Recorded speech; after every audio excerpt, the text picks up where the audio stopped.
Welcome to Let the Quran Speak. I'm Aisha, your host. Over the past several episodes, we have learned a great deal about the life of Prophet Muhammad, peace be upon him.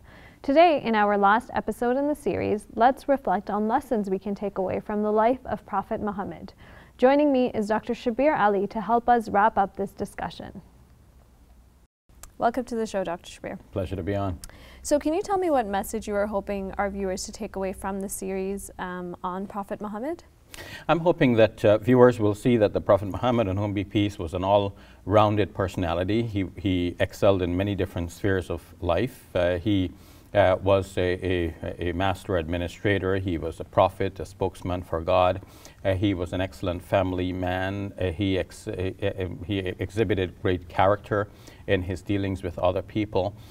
So both Muslims and non-Muslims can come away with an understanding of the Prophet's life, which can be enriching for the Muslim trying to copy the example of the Prophet, peace be upon him, and also for the non-Muslim trying to understand what is Islam and who is the person behind the unfolding of the Islamic religion hundreds of years ago. Can we focus on some specific examples from the life of the Prophet? So, for example, you know, how his struggle to keep the message of Islam alive, specifically in the Meccan period, and how that relates in terms of our struggles today to keep Islam alive. Yeah, in the Meccan period, the Prophet, peace be upon him, was there in his hometown trying to preach the message that he believed God had revealed to him. And whereas nowadays we are accustomed to the idea of religious freedom, people can have the freedom of expression, the Prophet, peace be upon him, did not have this freedom. His people persecuted him and his early followers, but despite this persecution, he remained steadfast in his message, and he remained patient, asking God for his help, and his followers as well continued the struggle along with him. Today, many Muslims will feel that we are in situations in which we are being discriminated against. We sometimes feel that our rights are not being protected. And in this situation, one can easily become frustrated and lose hope. But when we look back at the life example of the Prophet, peace be upon him, we see that in what would have looked like a very hopeless situation, eventually led to the spread of Islam. And now, 1400 years later, we're looking at a very significant portion of the world's population as Muslims. So we should never lose hope, and we should always continue to exhibit the characteristic of our Prophet Muhammad, peace be upon him. Hopefully that itself will help people to see Muslims as benign at least, but also helpful to their fellow citizens, and Muslims would then become more welcome as eventually the tide turned and Muslims came to be seen as something to be respected in the environment of the early preaching of the Prophet, peace be upon him. Can you comment also a little bit in terms of dealing with loss and struggle? Because the Prophet not only faced that on a societal level when in hopes of keeping the message of Islam alive, but also in his own personal life and the year of sorrow. So how can we continue to embody that? Yes, it's important that we keep in mind that life is like this. There are ups and downs. We are all reeling from the recent news of a German pilot who crashed his plane, and now it is said that he was suffering from some sort of depression. And we need to learn the lessons from the great masters of old who endured difficulty, such as, for example, the Prophet Job in the Bible and in the Quran as well.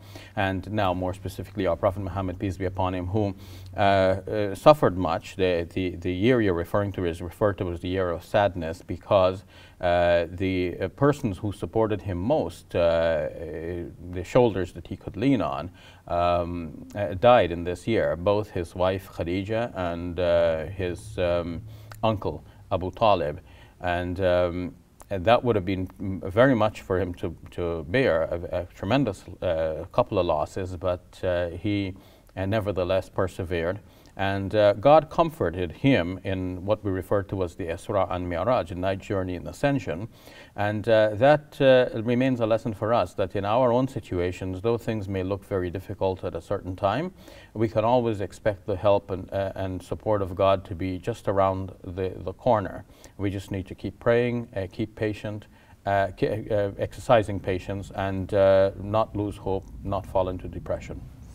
And one last area I want to focus on. What about the Treaty of Hudaybiyah and the means for establishing peace? Again, going back to the importance of peace in today's world. Yes, looking back at the life of the Prophet Muhammad, peace be upon him, in general, we see that he was actually a man for peace. He was doing everything possible to establish peace. And the epitome of this was seen in the Treaty of Hudaybiyah, when in the 6th year after his migration away from that scene of violence where he was being persecuted, now eventually when he set foot to go and perform the pilgrimage along with his companions, and they were stopped, prevented from performing the visit to the house of God.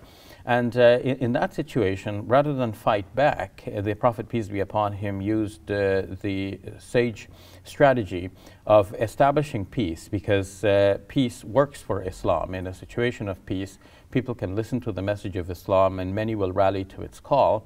So we'll win friends. And that's one way of dealing with enemies, convert them into friends. And in fact, this is the best way, because instead of having one more enemy to deal with, you actually have one more friend supporting you. So the Prophet, peace be upon him, established that peace treaty. And today Muslims should realize that often, in order to enter into peace, you have to sacrifice something, you have to give up something. And the Prophet, peace be upon him, gave up his right to enter the sacred precincts to perform the pilgrimage that year in order to establish the peace. That was very helpful. Thank you, Dr. Shabir. You're welcome. Just one other question that I have for you in terms of, we are living in a time where we often hear people making fun of the Prophet and, making him out to be a mockery. How can we, in light of everything that you've explained, perhaps it's obvious, but just to reiterate for our viewers, what is the best response when we're dealing with these situations? Well, the best response is actually to spread the correct knowledge about the Prophet, peace be upon him. If people mock at the Prophet, it may be because they have little understanding of him. And we are often afraid that if people see, satirized images of the Prophet, peace be upon him, then they might get the wrong impression of who he was. Well, the best way forward is to correct that wrong impression by giving correct knowledge. Recently, a number of very interesting books have been written about the life of the Prophet, peace be upon him, specifically, and more generally about lives of great personalities. We should recommend these books. For example, Michael Hart's book on the 100, a ranking of the most influential persons in history, where he's placed the Prophet Muhammad, peace be upon him, as #1. Leslie Hazelton's book on the life of the Prophet, and also Karen Armstrong, her book Muhammad, A Prophet for Our Time. This is very informative. I know I personally learned a lot, so thank you very much, Dr. Shabir. You're welcome. It's been my pleasure.